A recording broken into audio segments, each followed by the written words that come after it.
Battery's going low. I'll be right back.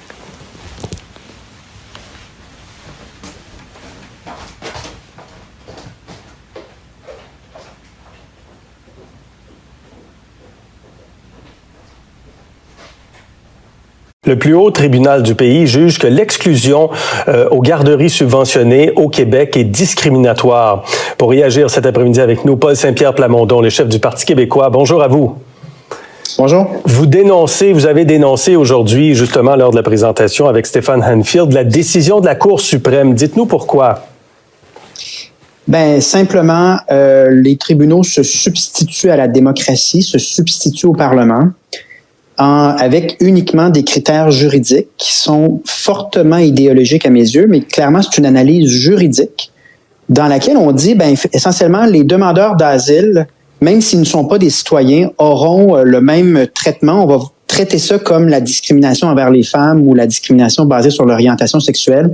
Les demandeurs d'asile seraient une catégorie discriminée. Et ça tient pas la route pour deux raisons. La première, c'est que c'est une interprétation erronée du droit à l'égalité. Puis je réfère à la dissidence de la juge Suzanne Côté qui explique bien que la distinction est fondée sur le statut de non-citoyen et qu'évidemment, avec des milliards de personnes qui pourraient avoir intérêt à venir au Québec s'établir, bénéficier des services, ça prend cette distinction-là. C'est pas de la discrimination au sens de la charte. Moi, c'est ma compréhension. Mais surtout, c'est que on a des tribunaux qui se posent pas les questions de l'assiette fiscale qui demeure sensiblement la même, mais avec maintenant au Québec 200 000 demandeurs d'asile en attente qui veulent des services. Est-ce que c'est au tribunal de réfléchir à ça, de s'occuper de l'assiette fiscale? Justement, c'est ça le problème, c'est que le tribunal, c'est probablement pas son travail, mais il empiète de plus en plus sur le travail de la démocratie. Donc, il impose une politique publique, essentiellement qui dit qu'on a l'obligation d'accueillir sur le territoire du Québec toute personne qui rentre en disant, en prétendant être demandeur d'asile.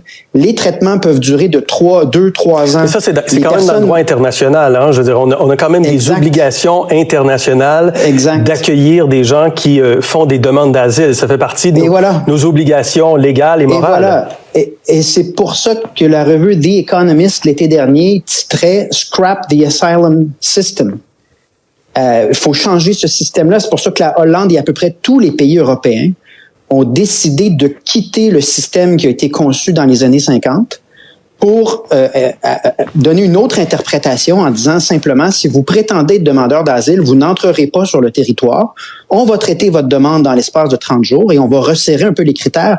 Pendant ce temps-là, le Canada, lui, laisse rentrer à peu près tout le monde qui prétend être demandeur d'asile et la Cour suprême dit aux provinces, même si votre assiette fiscale, donc vos revenus ne changent pas, vous avez l'obligation de desservir des services gratuits à tout le monde. Et vous comprenez qu'avec des milliards de personnes qui, suivant les obligations internationales que vous mentionnez, ont intérêt à ces services gratuits-là, là, on est devant une immigration incontrôlée, puis probablement l'implosion du système des services publics. Je suis pas certain qu'il y a beaucoup de demandeurs d'asile qui vont venir ici juste pour avoir des services gratuits. Cela dit, un demandeur d'asile, il quitte une situation